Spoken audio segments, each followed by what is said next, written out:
Hi hello నమస్తే welcome back to my channel సునీల్17.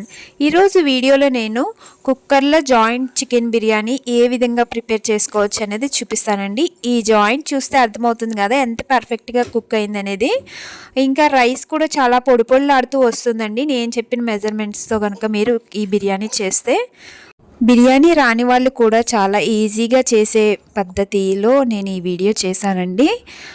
ఈ బిర్యానీ చాలా చాలా ఇష్టంగా తింటారు పిల్లలు పెద్దవాళ్ళు కూడా.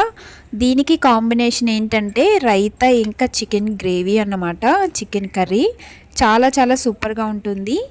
ఈ బిర్యానీ ఎలా చేయాలో ఏంటనేది వీడియోలో పూర్తిగా చూసేయండి. ఈ చికెన్ జాయింట్ బిర్యానీ కోసము ముందుగా ఇలా ఒక 1/2 kg ఉంటుందండి ఈ చికెను. ఇలా 2 అయితే లెగ్ పీసుల కింద కొట్టారు, ఇంకా మిగతాయి చిన్న చిన్న పీసుల కింద వేసాను అనమాట. జస్ట్ ఇంత 1/2 kg చికెన్ తీసుకొని దీన్ని ఫస్ట్ అయితే ఇలా శుభ్రంగా 2 సార్లు క్లీన్ చేసుకోవాలన్నమాట. మొత్తం ఇలా క్లీన్ చేసుకున్న చికెన్ని మనము ఇప్పుడు మ్యాగ్నేట్ చేసుకుందాము మసాలాలన్నీ వేసి. ఫస్ట్ అయితే నేనైతే సాల్ట్ వేస్తున్నాను రుచికి సరిపడినంత.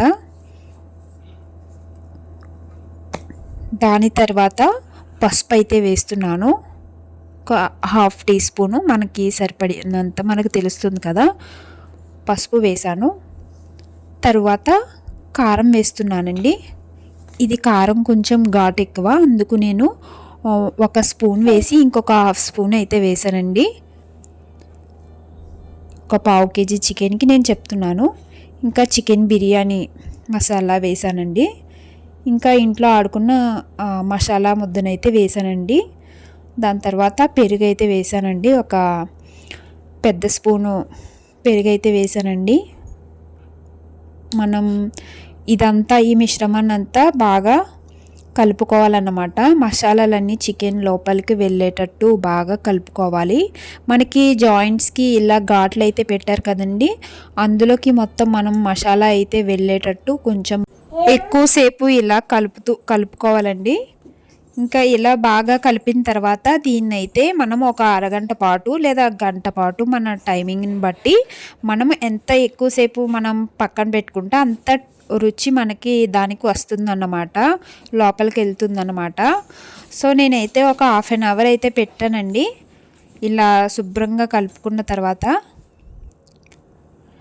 ఇంకా దాని తర్వాత రైస్ అయితే వేస్తున్నానండి. ఒక 2 గ్లాసులు అయితే నేను రైస్ తీసుకుంటున్నాను ఈ గ్లాస్తో.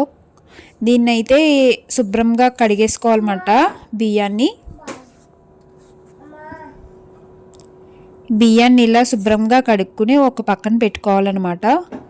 నేనైతే నార్మల్ రైస్ అంటే బాస్మతి రైస్ కాకుండా మనం సోనా మైసూరి బియ్యం ఉంటాయి కదా, అవి అయితే వేస్తున్నానండి నేను. ఇంకా 10 రూపీస్ 20 రూపీస్ ప్యాకెట్ ఉంటుంది కదా బిర్యానీ సామాన్లు, అవి అయితే తీసుకున్నానండి. ఒక ఉల్లిపాయ 1/2 తీసుకున్నాను, ఒక ఫుల్ సైజ్ టమాటా, ఒక 5-6 పచ్చిమిర్చి తీసుకున్నాను అనమాట. వీటన్నిటిని ఇలా కట్ చేసి పెట్టుకోవాలి. ఇంకా బిర్యానీలు అయితే సామాన్లు అయితే ఇలా షాజీరా, బిర్యానీ ఆకు, చెక్క, లవంగాలు, స్టార్ పువ్వు ఉంటుంది కదండి, అది వేసుకున్నాను. బిర్యానీకి కావాల్సిన సామాన్లు అయితే అవి. తర్వాత ఇలా స్టవ్ వెలిగించుకుని నేనైతే కుక్కర్ని అయితే పెట్టుకున్నానండి. ఇదైతే జాజికాయ అన్నమాట, చిన్న మొక్క అయితే ఇచ్చాడు ఆ ప్యాకెట్లో. దీన్ని సెపరేట్గా మనం పౌడర్ చేసి పెట్టుకోవాలన్నమాట ఇలా పక్కన. ఇంకా దాని తర్వాత కుక్కర్ హీట్ అయిన తర్వాత మనము ఆయిల్ అయితే వేస్తున్నాను సరిపడగా. మనం ఫ్రై చేసుకోవడానికి అవసరమైనంత ఆయిల్ అయితే వేసానండి. ఇంక ఇలా పౌడర్ చేసుకున్న దాన్ని పక్కన పెట్టేసుకుందాము. ఇప్పుడైతే వేయకూడదు దాన్ని. ఇంకా నేను చూపించిన బిర్యానీ సామాన్లు అయితే వేస్తున్నానండి.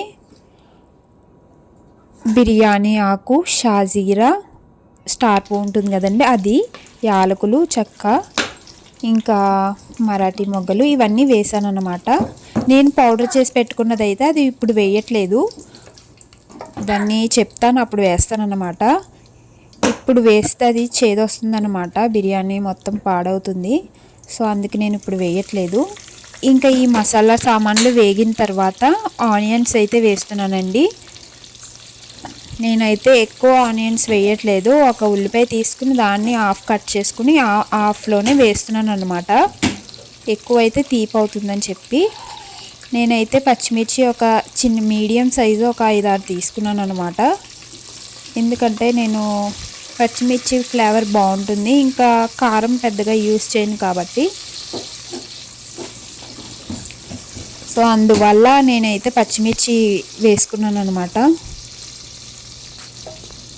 వీటిని బాగా ఫ్రై చేసుకోవాలి.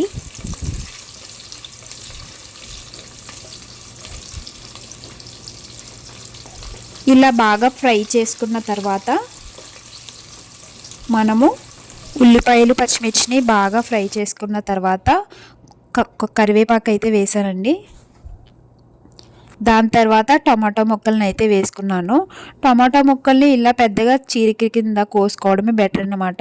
చిన్న చిన్న ముక్కలు అయితే మనకి పులుపు ఎక్కువైపోతుంది అనమాట. సో కొంచెం కొత్తిమీర కూడా వేసాను. నా దగ్గర పుదీనా అయితే లేదనమాట. సో నేను ఈ టమాటా ముక్కల్ని కూడా బాగా మగ్గిపోయేంత వరకు బాగా ఫ్రై చేసుకుంటాను అన్నమాట.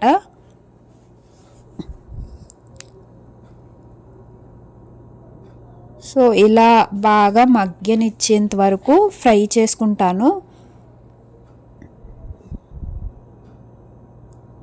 ఇక టమాటా ముక్కలు కూడా మనకి దగ్గరగా మగ్గినట్టు అనిపిస్తుంది నాకు.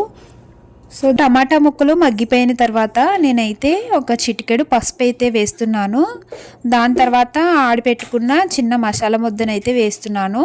1/2 టీ స్పూన్ కారము, 1/2 టీ స్పూన్ చికెన్ మసాలాని అయితే వేస్తున్నాను. ఎందుకంటే ఆల్రెడీ చికెన్లో వేసాం కాబట్టి మనం అంత ఎక్కువ వేసుకోకూడదు. సో అందుకు నేను అన్నీ తక్కువ వేసాను అన్నమాట. అవి కూడా బాగా ఫ్రై అవ్వాలి. అవి కూడా ఫ్రై అయిన తర్వాత మనం ముందుగా కలిపి పెట్టుకున్న ఈ చికెన్ అయితే ఇందులో వేసేసుకోవాలన్నమాట. చికెన్ జాయింట్లని మొత్తం వేసేసుకోవాలి. గిన్నెకి అంటూ ఉన్న మసాలానంతా కూడా చేత్తో తీసుకొని ఇందులో వేసేసాను. వేసేసిన తర్వాత ఇంకా ఈ మసాలా దినుసులు ఇంకా ఉల్లిపాయలు ఇవన్నీ వీటికి బాగా పట్టేటట్టు ముక్కలు బాగా ఫ్రై అవ్వేటట్టు మనం వేపుకోవాలన్నమాట. ఈ చికెన్ని మూత పెట్టి కాసేపు మగ్గనిద్దాము. ఎందుకంటే మనం ఇది బాయిలర్ చికెన్ కాబట్టి అందులో వాటర్ ఉంటుంది. కాసేపు వేగిన తర్వాత ఆ వాటర్ అనేది బయటకు వస్తుందన్నమాట. సో అందుకోసం అనేది మనం మూత పెట్టేసి కొంచెం సేపు మగ్గనిస్తాము. నేనైతే మూత పెట్టి మగ్గనిచ్చాను. ఇలా అయితే వాటర్ దిగిందన్నమాట. చూడండి, జాయింట్ కూడా మనకి ముక్క ఉడికినట్టు తెలుస్తుంది కదా ఇందాకడికి దీనికి. ఈ వాటర్ కూడా మనకి ఫుల్గా మగ్గిపోయి మనకి వాటర్ లేకుండా అయిపోయేటట్టు మనం వేపుకోవాలన్నమాట ఈ జాయింట్ ముక్కలన్నిటిని. ఆ వాటర్ కూడా మనకి అయిపోయి ఆయిల్ పైకి తేలిన తర్వాత మనము నేనైతే 2 గ్లాస్ బియ్యం తీసుకున్నాను కదా, దానికి 4 గ్లాస్ అయితే వాటర్ వేసుకున్నాను. దాని తర్వాత ఇందాక పౌడర్ చేసి పెట్టుకున్న జాజికాయ పౌడర్ని వేసాను. ఇంకా ఆ వాటర్కి తగినంత కల్లుప్పునైతే వేస్తున్నాను అన్నమాట. ఆ కల్లుప్పు వేసిన తర్వాత మనం ఇలా కొత్తిమీరను కూడా వేసుకుని ఈ ఎసరుని అయితే బాగా మరిగించుకోవాలి. ఈ స్టేజ్లోనే మనము ఉప్పు కారము సరిగ్గా సరిపోయినవి లేవో చూసుకుని అప్పుడు మనం నానబెట్టుకున్న బియ్యాన్ని అయితే ఇందులో వేసేసుకోవాలి. అప్పుడు మనకి పర్ఫెక్ట్ రుచి అనేది వస్తుందన్నమాట. అన్నీ చూసిన తర్వాత మనం కుక్కర్ మూతనైతే పెట్టేసుకుందాము.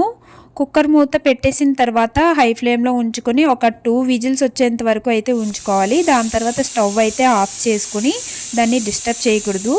దాని తర్వాత కొంచెం ఆవిరిపోయిన తర్వాత ఇలా మూతనైతే తీసుకొని మనము బిర్యానీని అంతా పైనుంచి కిందకి మొత్తం అంతా కలుపుకోవాలన్నమాట. ఒకసారి కలుపుకొని మళ్ళీ మూత పెట్టేసి మనం అది చల్లారిన తర్వాత మనం వడ్డించుకోవాలన్నమాట. అప్పుడైతే మనకి రైస్ అంతా పొడి పొడిలాడుతూ బాగా పర్ఫెక్ట్గా వస్తుందన్నమాట.